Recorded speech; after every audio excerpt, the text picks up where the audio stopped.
Nunca fui un hombre celoso. Siempre pensé que los celos eran para personas inseguras, y yo no lo era. Confiaba en mi esposa como se confía en la gravedad, sin cuestionarla. Hasta que una noche desperté y ella no estaba en la cama. Al principio no pensé nada extraño. Fui al baño, vacío, bajé a la cocina. Oscuro, su auto no estaba. Miré el reloj 2:17 a.m. Le escribí: ¿Dónde estás? Tardó 12 minutos en responder. 12 minutos pueden ser normales o eternos. Salí a despejarme, no podía dormir. Sentí algo raro, no en el mensaje, en mi cuerpo. Una tensión silenciosa en el pecho, como si mi instinto estuviera intentando hablar. Cuando llegó 20 minutos después, traía el cabello ligeramente húmedo. Dijo que había llovido un poco. No había llovido. No discutí, no pregunté más, solo observé. Los días siguientes fueron normales, demasiado normales. Más cariñosa, más atenta, más sonriente. Esa culpa amable que uno no detecta hasta que ya es tarde. 2 semanas después encontré el recibo. No lo estaba buscando. Estaba lavando su ropa cuando algo rígido quedó atrapado en el tambor. Un papel pequeño, doblado. Un recibo de hotel. 3 horas. Pago en efectivo. Mi nombre no estaba. El suyo sí. La fecha era la misma noche de las 2:17 a.m. Recuerdo haberme sentado en el suelo del cuarto de lavado. No lloré, no grité. Sentí algo peor. Claridad. Cuando alguien te engaña, el dolor no llega primero. Llega la incredulidad, como si tu cerebro necesitara protegerte unos segundos más. Esa noche dormí a su lado y escuché su respiración. Pensé en todas las veces que me dijo que yo era su lugar seguro. Al día siguiente pedí permiso en el trabajo y fui al hotel. No para hacer un escándalo, para preguntar. Con la voz más calmada que he usado en mi vida, le dije al recepcionista que necesitaba copia de una factura por un error administrativo. Mostré identificación. Inventé una historia sobre gastos compartidos. A veces la seguridad abre puertas. El empleado dudó. Luego imprimió algo. No solo estaba su nombre. Había otro. Lo leí 3 veces. Era el nombre de mi mejor amigo. Andrés. El hombre que estuvo conmigo el día de mi boda. El padrino de mi hijo. El que venía a casa cada domingo. Sentí que el mundo no se rompía. Se desintegraba. No recuerdo cómo llegué al auto. Solo recuerdo mirar mis manos en el volante y notar que no temblaban. Eso me asustó más que cualquier otra cosa. Durante las siguientes semanas no dije nada. Necesitaba entender cuánto tiempo llevaba ocurriendo. Revisé estados de cuenta antiguos, llamadas nocturnas borradas, conversaciones archivadas. No era reciente. Era sistemático. Mensajes mientras yo estaba en la habitación de al lado. Excusas coordinadas. Viajes de trabajo que coincidían con sus retiros de amigos. Cada descubrimiento era una puñalada limpia, sin sangre visible pero profunda. Una noche la vi sonreírle mientras él sostenía a nuestro hijo. Una sonrisa distinta, más íntima, más cómplice. Me pregunté cuántas veces fui el único que no entendía la broma. El verdadero golpe llegó cuando encontré un audio. Ella había dejado su sesión abierta en la tablet. No buscaba espiar, solo iba a enviar una foto del niño a mi madre. La notificación apareció sola. Un mensaje de voz de Andrés. Lo reproduje. Ya quiero que todo sea más fácil. No aguanto seguir fingiendo frente a él. Silencio. Luego ella riendo. Esa risa. Nunca la había escuchado así conmigo. No estaban confundidos. No era un error pasajero. Estaban planeando. Planeando cuándo decirme. Planeando cómo dividirían el tiempo con el niño. Planeando una vida donde yo era el obstáculo. Ese día entendí algo devastador. No me estaban traicionando por pasión. Me estaban reemplazando con estrategia. Durante una cena familiar, él me preguntó por mi nuevo proyecto en el trabajo. Me dio consejos, me habló de futuro. Sabía algo que yo no sabía, que yo no estaba incluido en el suyo. Empecé a notar detalles que antes parecían insignificantes. Cómo evitaban quedarse solos conmigo en la misma habitación. Cómo ella defendía cada comentario suyo con una intensidad innecesaria. El sufrimiento no fue descubrir la infidelidad. Fue revivir cada recuerdo pasado sabiendo que era mentira. Cada te amo se volvió sospechoso. Cada caricia una posible compensación. Una madrugada me desperté y la miré dormir. Pensé en confrontarla, en gritar, en exigir explicaciones. Pero algo dentro de mí quería más que una explicación. Quería la verdad completa. Así que hice lo que jamás pensé hacer. Seguí el rastro. Un viernes dijo que saldría con amigas. Mandó fotos en un bar. Sonreía. A las 11:48 p.m., la ubicación cambió. No estaba en el bar. Estaba en el apartamento de Andrés. No fui. No toqué la puerta. No necesitaba ver más. Lo confirmé con mis propios ojos desde el auto, estacionado media cuadra atrás. La vi entrar, con la llave. No era una visita improvisada. Tenía llave. Esa imagen se quedó grabada en mi mente como una cicatriz permanente. Me quedé allí una hora, imaginando, escuchando el silencio, entendiendo que mientras yo esperaba en la oscuridad, ellos estaban viviendo la versión de mi vida que habían elegido sin mí. Esa noche no regresé a casa hasta las 3 de la mañana. Ella llegó a las 4. Entró descalza pensando que dormía. Se acostó junto a mí y apoyó su mano en mi pecho, como si nada. Yo ya no era su esposo. Era el hombre al que estaban administrando hasta que fuera conveniente descartarlo. Y lo peor de todo, aún no sabía cuál era su plan exacto, pero estaba decidido a descubrirlo. Y cuando lo hiciera, nada volvería a ser igual. No dormí esa noche. Sentía su respiración sobre mi hombro, su mano aún apoyada en mi pecho, como si ese gesto pudiera borrar lo que había hecho horas antes. Cerré los ojos, pero no para descansar. Cerré los ojos para recordar. Recordé el día que me dijo que quería envejecer conmigo. Recordé cuando lloró sosteniendo a nuestro hijo recién nacido. Recordé cada promesa que ahora sonaba hueca. Y en medio de todo eso, algo cambió dentro de mí. No era rabia. Era una especie de silencio pesado, como cuando se corta la electricidad y todo queda en oscuridad absoluta. A la mañana siguiente actué normal. Desayunamos juntos. Me besó antes de salir. Me preguntó si la recogería más tarde porque su auto hacía un ruido extraño. Mentía con naturalidad. Yo respondía con calma. Esa misma tarde decidí hacer algo que jamás imaginé. Revisé nuestro historial financiero conjunto con lupa. No solo los movimientos recientes, los últimos 2 años. Encontré pequeños retiros en efectivo, siempre montos moderados, lo suficiente para no levantar sospechas, reservas en restaurantes que jamás visitamos juntos, compras en una tienda de muebles que no estaban en nuestra casa.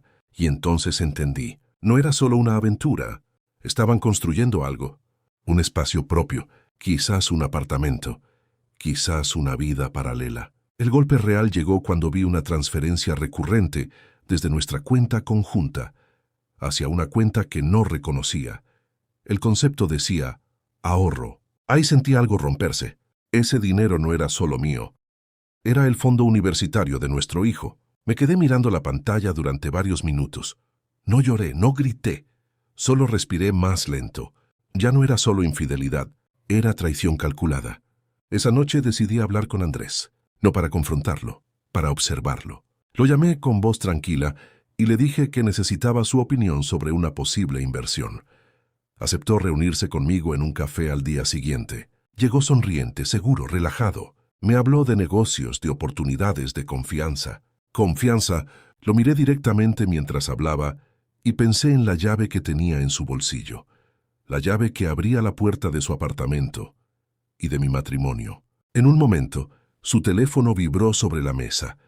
La pantalla se iluminó apenas un segundo. Vi el nombre de mi esposa. No contestó. Lo volteó boca abajo. ¿Todo bien?, pregunté. Sí, nada importante. Nada importante. Esa frase retumbó en mi cabeza durante horas después. Cuando regresé a casa, ella estaba en la cocina preparando la cena. Me abrazó por la espalda. Te noto distante, dijo. Me pregunté cuántas veces había practicado esa preocupación frente al espejo. Esa noche, mientras se duchaba, tomé su teléfono. No buscaba más pruebas. Buscaba límites. Lo que encontré fue peor de lo que imaginaba. Mensajes donde hablaban de mí como si yo fuera un trámite pendiente. Hay que esperar el momento adecuado. No quiero que salga perjudicado. Cuando él esté estable en el trabajo será más fácil. Yo no era una persona en esas conversaciones. Era una variable. Un obstáculo administrativo. Y entonces leí algo que me dejó sin aire. Un mensaje de ella enviado hacía 2 semanas. Solo necesito asegurarme de que la casa quede para mí. Después podremos empezar de verdad. Me quedé inmóvil.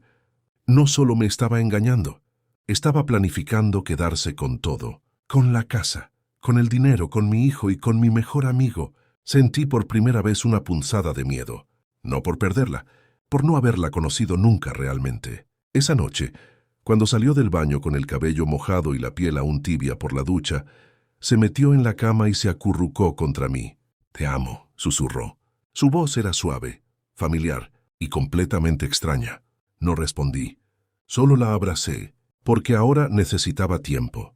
Tiempo para entender hasta dónde estaban dispuestos a llegar. Tiempo para decidir qué haría yo. Porque si ellos estaban planeando mi reemplazo, yo necesitaba preparar mi respuesta. Y apenas estaba empezando a comprender lo profunda que era la mentira. A la mañana siguiente desperté antes que ella. La miré dormir unos segundos más de lo normal. Intentaba encontrar en su rostro alguna señal de culpa, de conflicto interno, algo que me permitiera creer que todavía quedaba una parte honesta. No encontré nada. Dormía tranquila. Eso fue lo que más me dolió. No la infidelidad, no los mensajes, no la llave. La tranquilidad. Me levanté en silencio y fui al estudio. Cerré la puerta. Por primera vez en semanas no sentí confusión, sentí dirección. Si ellos estaban planificando mi salida, yo necesitaba entender el tablero completo. No podía reaccionar emocionalmente. Tenía que pensar. Lo primero que hice fue separar nuestras finanzas de forma discreta. No vacié cuentas, no hice movimientos bruscos, solo reorganicé fondos, cambié autorizaciones, activé alertas silenciosas. Lo suficiente para que cualquier intento futuro dejara rastro. Después pedí una copia actualizada de las escrituras de la casa. Lo que descubrí me dejó helado. Meses atrás ella había insistido en simplificar trámites y había logrado que firmara una actualización de propiedad. En ese momento confié. No leí con el nivel de atención que suelo tener. Ahora entendía por qué había tanta prisa aquel día. La casa ya no estaba exactamente como yo creía. Ella tenía más ventaja legal de la que jamás imaginé. No era improvisado. Era premeditado. Ese mismo día llamé a un abogado. No le conté toda la historia. Solo le planteé escenarios hipotéticos: separación, custodia, división de bienes. Su tono fue profesional, frío. Si sospecha que hay movimientos estratégicos de su pareja, no confronte todavía. Reúna evidencia. Actúe cuando tenga el panorama completo. Eso ya lo sabía. Lo que no sabía era hasta dónde llegaba el plan de ellos. Esa noche fingí una discusión leve. Nada grave. Solo algo que justificara distancia emocional. Ella reaccionó como si estuviera ensayado. «Últimamente estás muy sensible», dijo. «Siempre estás imaginando cosas. Necesitamos espacio». Espacio, la palabra que usan cuando ya tienen otro lugar donde caer.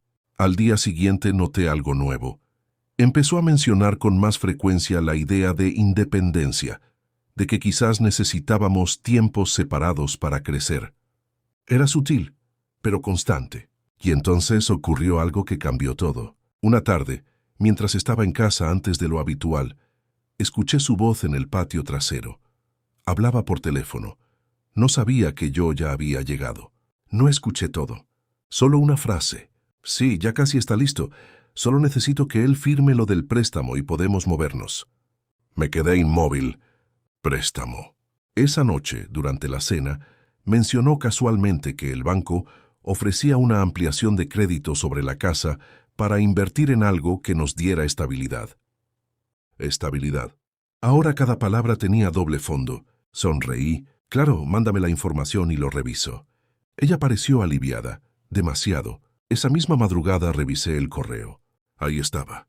Un préstamo considerable, usando la casa como garantía, con ambos como responsables, pero el dinero iría a una cuenta que yo no había visto antes. La misma cuenta donde habían estado transfiriendo ahorros. De pronto el plan completo empezó a tomar forma. No solo querían empezar juntos, querían hacerlo con mi dinero, con mi respaldo, con mi firma. Y luego, cuando todo estuviera asegurado, yo sería el problema que resolverían legalmente. Sentí por primera vez algo más oscuro que tristeza, Humillación. Había compartido mi vida, mi cama y mis sueños con alguien que llevaba meses diseñando mi caída. No era pasión descontrolada, era estrategia fría.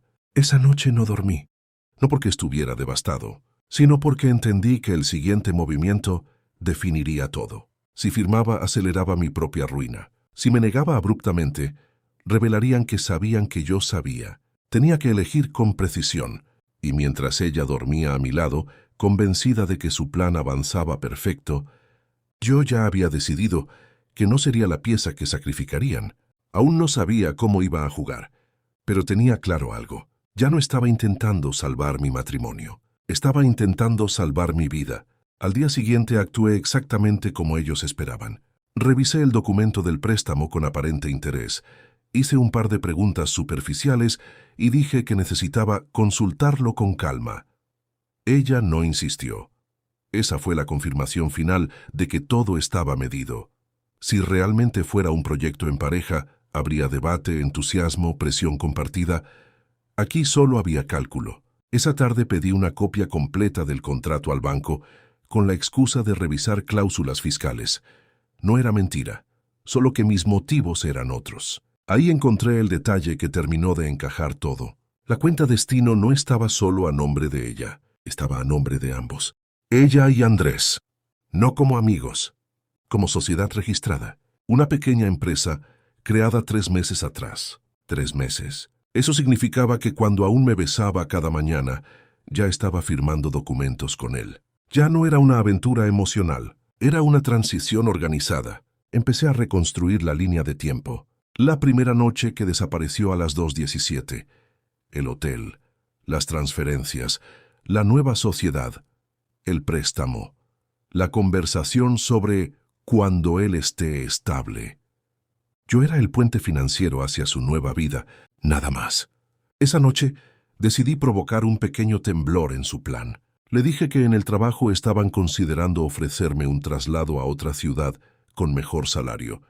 Era falso, pero necesitaba observar su reacción. Se quedó en silencio unos segundos más de lo normal.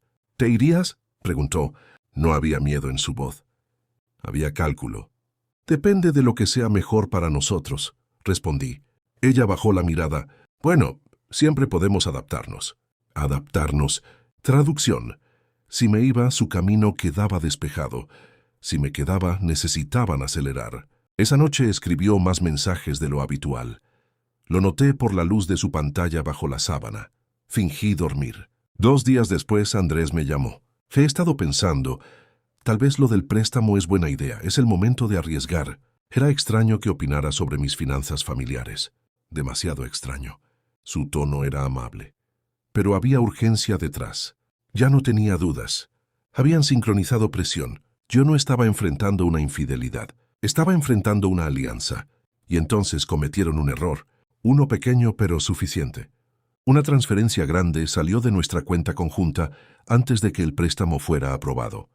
Pensaron que no lo notaría, pero activé alertas el primer día. El dinero no fue a la empresa, fue a una cuenta personal de Andrés. Ese movimiento rompía la narrativa de inversión. Era extracción. Imprimí el registro y lo guardé. No por rabia, por estructura. Esa noche la confronté, pero no como ella esperaba. ¿Sabes algo sobre una transferencia a Andrés?, pregunté con tono neutro. Se quedó quieta.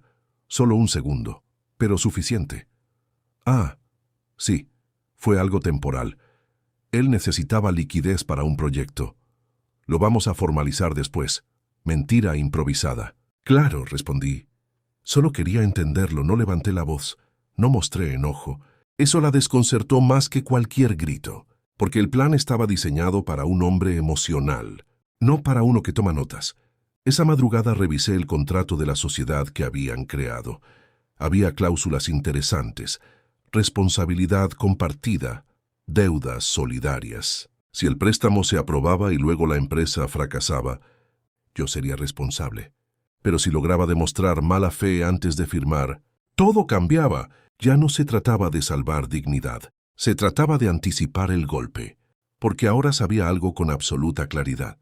Ellos no estaban esperando el momento perfecto para decirme la verdad. Estaban esperando el momento perfecto para dejarme sin nada. Y yo tenía que decidir si los detenía ahora, o los dejaba avanzar un poco más para que el error fuera irreversible. El siguiente movimiento no solo definiría el divorcio, definiría quién quedaría de pie cuando todo explotara, y estaba más cerca de lo que ellos imaginaban. No hice nada durante una semana, y esa fue la parte más difícil. Desayunábamos juntos, íbamos a reuniones familiares. Él seguía viniendo los domingos. Ella seguía durmiendo a mi lado. Todo parecía intacto. Pero yo ya estaba afuera, observando, tomando nota. El banco me llamó para confirmar la firma del préstamo. Dije que necesitaba reprogramar. Argumenté revisión fiscal, ajustes, detalles técnicos. Compré tiempo. Mientras tanto, pedí algo más delicado. Un informe financiero completo de la empresa que habían creado. No fue sencillo conseguirlo, pero cuando uno sabe dónde buscar, siempre encuentra grietas.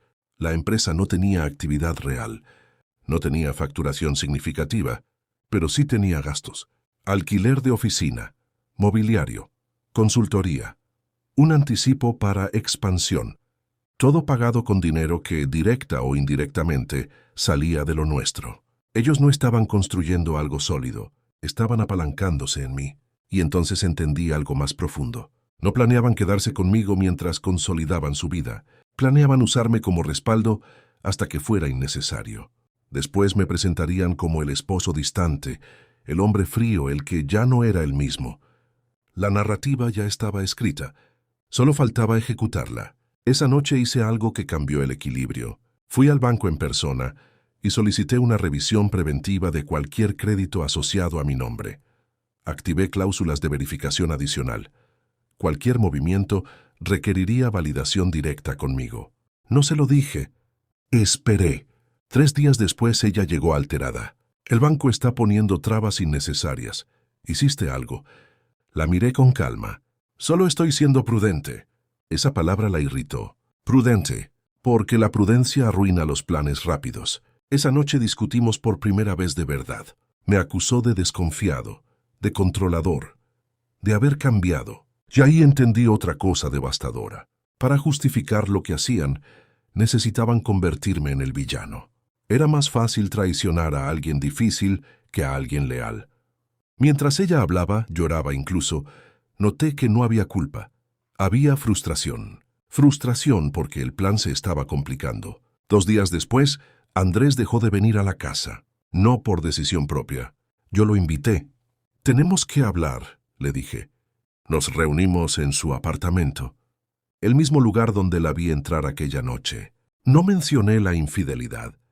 Le hablé de números, de transferencias, de sociedades, de responsabilidades legales. Vi cómo su seguridad empezaba a resquebrajarse. No estaban preparados para un enfrentamiento técnico. Estaban preparados para uno emocional. «Creo que estás interpretando mal las cosas», dijo. «Puede ser», respondí. «Por eso quiero todo por escrito». Silencio. El aire se volvió pesado. Por primera vez no era yo quien estaba descolocado. Eran ellos. Al salir de su edificio, entendí que algo había cambiado. Ya no tenían control absoluto, pero tampoco estaban derrotados. Y las personas que sienten que pierden el control suelen cometer errores más agresivos. Esa noche, encontré a mi esposa revisando documentos en la mesa del comedor. «Tenemos que resolver esto pronto», dijo sin mirarme. No pregunté qué era esto. Sabía que no hablaba del préstamo. Hablaba de mí. La tensión en la casa se volvió casi física. Ya no fingían tanto. Ya no se cuidaban igual. Era como si supieran que el reloj corría. Y entonces llegó el golpe que no esperaba. Una notificación legal. Solicitud formal de separación. Presentada por ella. La causal. Incompatibilidad irreconciliable y ambiente emocional inestable. Ambiente inestable. Sonreí al leerlo. Era elegante, frío y calculado. Pero había algo más en el documento. Solicitud de custodia principal del niño. Uso exclusivo de la vivienda durante el proceso. Y propuesta de división que me dejaba en clara desventaja financiera. El plan no era futuro, era ahora.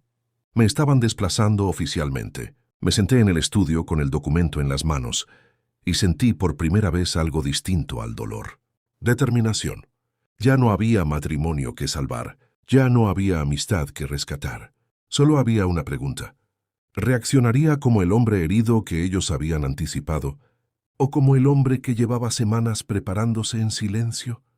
Porque si habían decidido acelerar, entonces yo también lo haría, y esta vez sin avisar. No respondí a la notificación ese mismo día. Eso era exactamente lo que esperaban. Una reacción inmediata, impulsiva, cargada de rabia. Un mensaje largo, una confrontación dramática, un error. En lugar de eso, llamé a mi abogado. Le envié todo. Transferencias, constitución de la empresa, intento de préstamo, movimientos previos a la solicitud de separación. Hubo un silencio largo al otro lado de la línea. Esto cambia completamente el panorama, dijo finalmente. Si logramos vincular la solicitud de crédito con la sociedad paralela y el retiro de fondos, podemos argumentar mala fe financiera. Mala fe.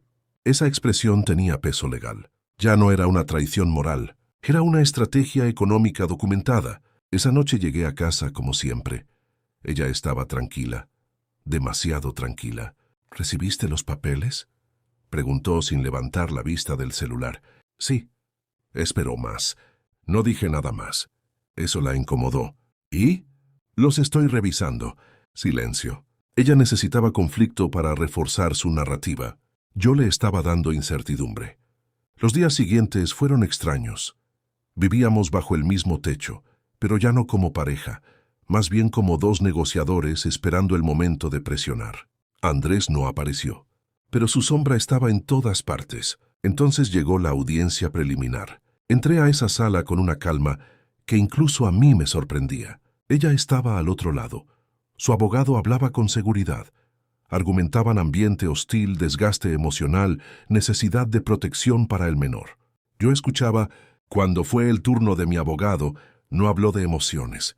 Habló de fechas, de cifras, de constitución societaria coincidente, con retiros de fondos familiares, de intento de apalancamiento hipotecario con destino a empresa compartida con un tercero. El juez levantó la vista por primera vez con interés real. La expresión de mi esposa cambió. No era miedo, era desconcierto, porque el plan incluía mi reacción emocional, no mi preparación. Cuando mencionaron la transferencia a la cuenta personal de Andrés antes de cualquier formalización, el abogado de ella pidió un receso. Eso fue suficiente para mí. Ya no estaban en control absoluto, pero aún no había terminado. Al salir de la audiencia, ella intentó hablar conmigo en el pasillo. No hacía falta llevarlo a ese nivel. La miré por primera vez sin dolor. «Tú lo llevaste ahí». Su rostro mostró algo nuevo. No culpa, temor. No por perderme, por perder la ventaja. Esa noche recibí varios mensajes de Andrés, ninguno agresivo. Todos intentando suavizar. «Podemos resolver esto entre nosotros. No tiene que escalar. Estás exagerando». Exagerando. Como si defenderme fuera una reacción desmedida. No respondí. 2 días después, ocurrió algo que confirmó que estaban acorralados. Intentaron retirar otra suma importante. La cuenta ya tenía restricción reforzada. La operación quedó bloqueada. El banco me llamó directamente. Cuando llegué a casa esa noche, ella ya sabía. «¿Bloqueaste las cuentas?». Su tono ya no era controlado. Era urgente. «Protegí mis responsabilidades», respondí. «También son mías». Ahí estuvo la verdad desnuda. No habló de nosotros. No habló de confianza. Habló de acceso. Discutimos por primera vez sin máscaras. Me acusó de haber cambiado, de haberla descuidado, de haber sido frío durante años. Era el guión final. El intento de justificar la traición como consecuencia. La dejé hablar. Cuando terminó solo dije algo. «Si ibas a irte, podías hacerlo. Pero decidiste intentar dejarme sin nada». Eso la golpeó más que cualquier insulto, porque sabía que era cierto. La casa se volvió insoportable. Ya no había actuación, solo estrategia abierta. Mi abogado solicitó auditoría completa de los movimientos de la empresa. También pidió que cualquier decisión sobre custodia considerara el uso indebido de fondos familiares. Eso cambió el equilibrio, porque ahora no solo se evaluaba el matrimonio, se evaluaba su conducta financiera. Y cuando la estabilidad económica entra en juego en un proceso de custodia, el tablero se redefine. Andrés dejó de comunicarse. La empresa empezó a mostrar movimientos erráticos. Intentaban reorganizar, cubrir, reclasificar gastos. Demasiado tarde. El proceso apenas comenzaba, y por primera vez desde aquella noche a las 2:17 a.m., no sentí que estaba perdiendo algo. Sentí que estaba recuperando terreno, pero todavía faltaba el movimiento más arriesgado de todos, uno que podía inclinar la balanza definitivamente. Y aún no estaba seguro de cuándo usarlo, porque cuando lo hiciera, ya no habría posibilidad de retroceso. El movimiento más arriesgado no era legal, era personal. Hasta ahora todo había sido números, transferencias, contratos, fechas, frío, estratégico, defendible. Pero había algo que aún no había usado, el audio. El mensaje de voz donde Andrés decía que ya no aguantaba fingir frente a mí, y la respuesta de ella. Ese archivo no era solo prueba de infidelidad, era prueba de planificación. Mi abogado me dijo que usarlo podía ser útil, pero que también abriría una guerra más agresiva. Podrían alegar invasión de privacidad. Podrían escalar emocionalmente el caso. Si lo usamos, me dijo, esto deja de ser un divorcio complicado y se convierte en un conflicto abierto. Salí de esa reunión, sabiendo que estaba a punto de cruzar una línea. Esa noche en casa casi no hablamos.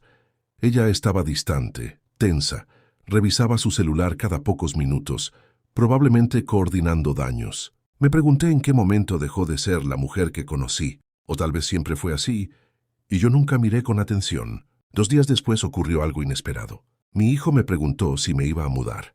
Lo dijo con naturalidad, como quien pregunta si mañana lloverá. Sentí un golpe seco en el estómago. ¿Por qué preguntas eso? Mamá dijo que a veces los papás necesitan espacio y que quizá me quedaría más tiempo con ella. Ahí entendí que el plan no solo era financiero. Ya estaban construyendo la narrativa para él. Yo sería el que se iba, el que se alejaba, el que no podía manejar la situación. Esa noche tomé una decisión. No iba a reaccionar con rabia.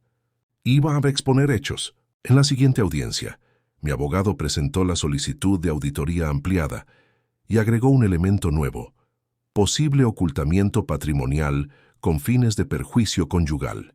No mencionamos el audio aún, pero dejamos claro que existían comunicaciones que demostraban coordinación estratégica previa a la separación.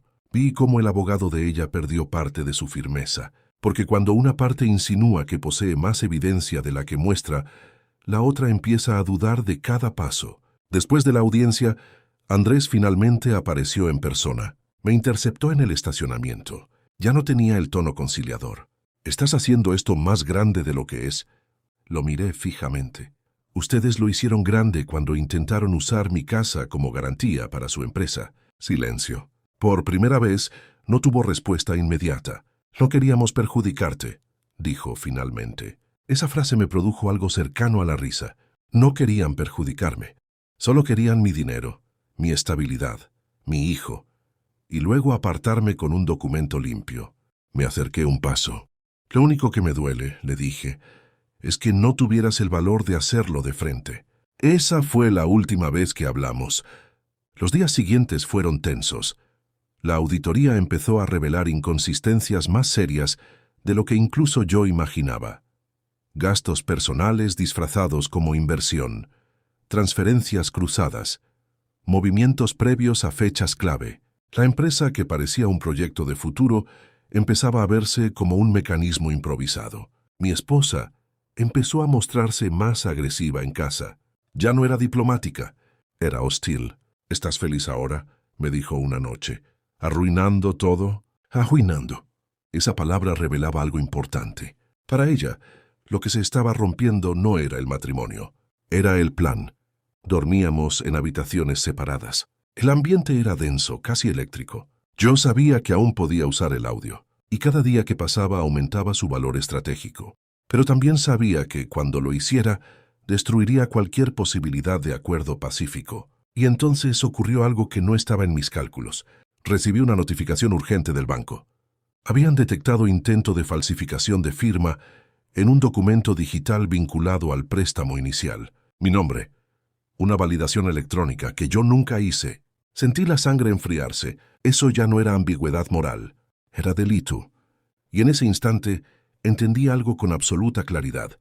La desesperación había empezado. Y cuando alguien que ya ha mentido manipulado y planificado durante meses, empieza a desesperarse. Es cuando comete los errores irreversibles. Me quedé mirando la pantalla del teléfono. Sabía que lo que hiciera en las próximas 24 horas definiría el desenlace. Podía denunciar formalmente, podía usar el audio, podía presionar un acuerdo inmediato, o podía esperar un paso más en falso. Pero ya no estaba luchando solo por dinero o dignidad. Estaba luchando por establecer quién intentó destruir a quién. Y por primera vez desde que todo comenzó, ellos eran los que estaban al borde. Cuando recibí la confirmación del banco sobre el intento de validación digital, no sentí rabia, sentí certeza. Ya no era una suposición, ya no era una interpretación, era un acto concreto. Intentaron comprometerme legalmente sin mi autorización. Esa noche no dije nada. La observé. Ella actuaba normal, pero había algo distinto en su energía. Más inquieta, más irritable. Caminaba por la casa como si esperara una llamada que no llegaba. Yo ya sabía por qué. Al día siguiente pedí el informe técnico completo del banco. Dirección IP, hora exacta, dispositivo utilizado. No hacía falta ser un genio para entenderlo. El acceso provenía del apartamento de Andrés. La hora coincidía con una noche en que ella dijo estar con amigas. El patrón era claro. Mi abogado fue directo. Esto ya no es solo mala fe financiera, es tentativa de fraude. La palabra quedó flotando en la oficina.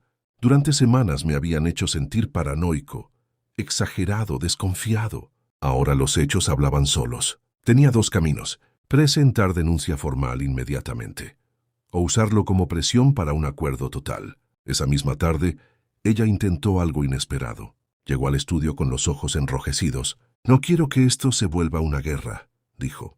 Primera vez que usaba esa palabra. «Entonces no la hubieras empezado». Respondí con calma. Se sentó frente a mí. Por primera vez no había arrogancia. Había miedo. «Podemos llegar a un acuerdo. La casa se vende, dividimos, custodia compartida». Demasiado rápido, demasiado conveniente. «¿Y la empresa?», pregunté. Desvió la mirada. Eso fue un error. Un error. La sociedad, las transferencias, el préstamo, la falsificación, todo reducido a un error. La miré durante varios segundos antes de hablar. Intentaron usar mi firma para endeudarme. Su rostro cambió. No esperaba que yo lo supiera aún. Ahí comprendí que no estaba ahí para negociar en igualdad. Estaba ahí para medir cuánto sabía yo. «No fue así», dijo rápido. «Debe ser un malentendido técnico». No respondí. Abrí mi laptop. Le mostré el informe del banco. La dirección IP. La hora, el intento de validación. Su respiración se volvió irregular. Durante semanas habían operado bajo una premisa: que yo descubriría tarde, que reaccionaría mal, que perdería control. No contemplaron que documentaría todo. «Esto ya no es solo divorcio», dije finalmente. «Es responsabilidad penal». El silencio fue absoluto. No lloró, no gritó, solo entendió. Esa noche Andrés me llamó 5 veces. No contesté. A la sexta envié un mensaje corto: «Habla con tu abogado», nada más. A la mañana siguiente, recibí una propuesta formal de acuerdo, muy distinta a la inicial, sin intento de custodia exclusiva, sin uso exclusivo de vivienda, con división equitativa real, con cláusula de renuncia a futuras reclamaciones financieras. La desesperación había cambiado el tono, pero aún faltaba algo: el audio. Esa pieza que confirmaba coordinación emocional y estratégica. Podía usarlo para destruir completamente su posición, o podía guardarlo como última garantía. Mi abogado fue claro: si aceptan estas condiciones, ganas estabilidad. Si vamos a juicio completo, puedes ganar más, pero el desgaste será brutal. No era solo cuestión legal, era emocional. Yo podía arrastrarlos públicamente. Podía convertir esto en una caída ejemplar, pero también podía terminar. Esa noche caminé solo por la casa. Miré cada rincón, cada recuerdo, cada espacio que alguna vez significó hogar. No sentía amor, no sentía odio, sentía aprendizaje. Ella pasó frente a mí en el pasillo. Ya no intentó justificar, ya no intentó manipular. Solo preguntó algo distinto: «¿Qué vas a hacer?». La miré con una calma que meses atrás no habría tenido. Lo que debía hacer desde el principio: pensar antes de reaccionar. Se quedó inmóvil, porque ahora sabía que el control había cambiado de manos, pero la decisión final aún no estaba tomada. Podía cerrar esto con un acuerdo estratégico, o podía abrir un proceso que los marcaría de forma irreversible. Y mientras ella esperaba mi respuesta, yo aún evaluaba cuál de las dos opciones dolería más. A ellos no respondí esa noche. La dejé con la pregunta suspendida en el aire. ¿Qué vas a hacer? Dormí poco, pero no por angustia. Era claridad. Estaba midiendo no solo el resultado legal, sino el impacto a largo plazo. En mi hijo, en mi estabilidad, incluso en mi propia conciencia. A la mañana siguiente, pedí una reunión final con mi abogado. Le dije algo simple. Quiero ganar, pero no quiero destruirme en el proceso. Revisamos la propuesta de acuerdo punto por punto. División equitativa real. Custodia compartida formal. Renuncia a futuras reclamaciones. Reconocimiento implícito de mala gestión financiera sin admisión pública de culpa. No era la victoria devastadora que podría conseguir en juicio, pero era control, era cierre, era estabilidad. Si firmamos esto, me dijo, cerramos la vía penal. Si decides denunciar, la presión será enorme, para todos. Pensé en mi hijo. Pensé en años de procesos. Pensé en titulares familiares, en declaraciones, en tensión constante. Y entonces entendí algo que no había considerado al inicio. La verdadera justicia no siempre es escandalosa. A veces es estratégica. Esa tarde la cité en el comedor, sin abogados, sin gritos. Le deslicé el documento sobre la mesa. Estas son mis condiciones finales. Lo leyó en silencio. Noté el momento exacto en que entendió que ya no tenía margen. No había custodia exclusiva. No había uso unilateral de vivienda. No había ventaja financiera. Había equilibrio. Y una cláusula clave. Cualquier intento futuro de acción fraudulenta activaría denuncia automática con evidencia ya registrada. Levantó la vista. ¿Eso incluye todo? Sabía a qué se refería. Incluye todo. El audio, la IP, las transferencias. No lo dije, pero lo sabía y ella también. Firmó 3 días después. Andrés no apareció más. La empresa fue disuelta en silencio. Las transferencias quedaron documentadas como errores administrativos para efectos civiles. La casa se vendió meses después. Dividimos. Reorganicé mi vida en un lugar más pequeño, más simple, más mío. La parte más dura no fue la separación, fue la adaptación emocional. Hubo noches en las que el silencio pesaba. Momentos en que recordaba lo que creí que tenía, preguntas inevitables. ¿Cómo no lo vi? ¿Cuándo empezó realmente? ¿Quién era ella antes de todo esto? Pero cada vez que esas dudas aparecían, recordaba algo más importante. No perdí mi estabilidad, no perdí mi hijo, no perdí mi dignidad. Ellos creyeron que yo sería el hombre emocional, que reaccionaría tarde. Subestimaron algo esencial, la paciencia. Meses después supe, por terceros, que la relación entre ellos no sobrevivió mucho tiempo, sin la adrenalina del secreto, sin el enemigo común, sin el financiamiento oculto. Se volvió real, y la realidad pesa. Yo no celebré eso, no sentí satisfacción, solo confirmé una lección dura. Cuando una relación nace de la traición, necesita un culpable externo para sostenerse, y cuando ese culpable deja de existir, empieza a mirarse por dentro.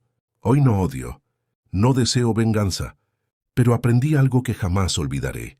La traición duele, la mentira destruye, pero la calma estratégica puede salvarte de perderlo todo. Esa noche de las 2:17 a.m. pensé que mi vida se había acabado. No sabía que en realidad acababa de empezar a verla con claridad. No todo terminó con la firma. Eso fue solo el cierre legal. Lo emocional tardó mucho más. Los primeros meses después de mudarme fueron extraños. El silencio del nuevo apartamento no era paz, era eco. Cada habitación parecía demasiado grande para una sola persona, aunque fuera más pequeña que la casa anterior. La primera noche que mi hijo durmió conmigo en el nuevo lugar, me preguntó si todo estaba bien ahora. Esa pregunta dolió más que cualquier documento judicial. Sí, le dije. Ahora todo está claro. No le hablé de traiciones. No le hablé de dinero. No le hablé de fraude. Solo le hablé de respeto. Con el tiempo empecé a reconstruir rutinas. Trabajo, gimnasio, lectura, terapia. Sí, terapia, porque una cosa es ganar estratégicamente. Otra muy distinta es sanar. Había momentos en que me despertaba recordando la risa del audio. Momentos en que me preguntaba si alguna parte de lo que vivimos fue real. Momentos en que la imagen de ella entrando al apartamento de Andrés volvía como un golpe seco. Pero algo había cambiado dentro de mí. Ya no me preguntaba por qué lo hicieron. Me preguntaba por qué yo toleré señales tan claras durante tanto tiempo. La respuesta fue incómoda, porque confiaba sin verificar, porque amaba sin medir, porque nunca imaginé que alguien pudiera planificar mi caída mientras decía amarme. Aprendí a observar sin paranoia, a confiar sin ingenuidad, a amar sin ceder el control total de mi estabilidad. Meses después coincidí con Andrés en un evento empresarial. No lo evité. Nos miramos. Él bajó la vista primero. No hubo confrontación, no hubo palabras, no eran necesarias. Algunas derrotas no necesitan público. También supe que la relación entre ellos terminó mal. No por mí, por desconfianza interna, sospechas cruzadas, celos. Irónico. Lo que empezó con traición terminó consumido por la misma lógica. Yo, en cambio, estaba empezando algo distinto. No una nueva relación todavía. No una historia romántica inmediata. Algo más básico. Respeto por mí mismo. Un día, revisando viejos correos, encontré el mensaje del banco que inició todo. Ese número ya no me generaba angustia. Me recordaba el momento exacto en que dejé de vivir en ilusión. La traición no me hizo más frío. Me hizo más consciente. No odio, no busco revancha. No deseo que sufran, pero tampoco volvería a ignorar señales por comodidad emocional. Si algo me enseñó todo esto, es que el amor no puede sostenerse sobre ingenuidad, y que la calma cuando todo se derrumba es el arma más poderosa que existe. Porque al final, ellos planearon mi caída, y yo terminé saliendo más firme de lo que jamás había estado. Y si alguna vez te rompieron el corazón de esta forma, déjame saberlo en los comentarios. Tu historia puede ayudar a alguien que hoy está cerrando los ojos ante la verdad. Suscríbete si quieres más historias reales, crudas y sin filtros. Aquí no romantizamos el dolor, lo enfrentamos, porque a veces perder a alguien es la única forma de recuperarte a ti.